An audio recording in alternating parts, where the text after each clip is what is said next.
Before I tell you what bipolar disorder is, I'll tell you what bipolar disorder isn't.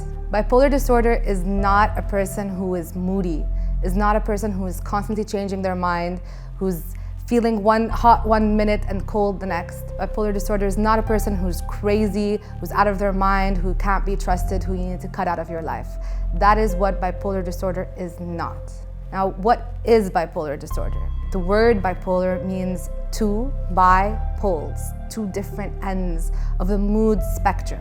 So meaning sometimes they go through periods where their mood is really, really high and they feel this like euphoria, the world is just moving so much faster than everyone else, and sometimes they get irritated that other people's worlds are not matching the intensity of theirs. That's one pole of bipolar disorder. And then you have this other pole that's down, that's more depressive. It's like a deep kind of sadness. And people who have bipolar disorder will experience each of those poles intensely for longer periods of time. I'm not talking about a day or two, I'm talking about like a week or a month. I remember I have a client who described having bipolar disorder and going into her closet and seeing half of her clothes are just black and the other half of her clothes are all tie-dye and multicolored, and she's looking at that and feeling like, whoa, like who am I in the middle of all of that? So it can be quite intense to experience.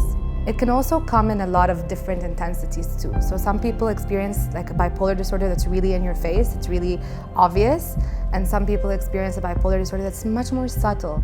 And actually they might seem like more depressive people, but then they have these moments where they don't sleep for a long time, or they just kind of get a lot of stuff done and they're just sort of buzzing around.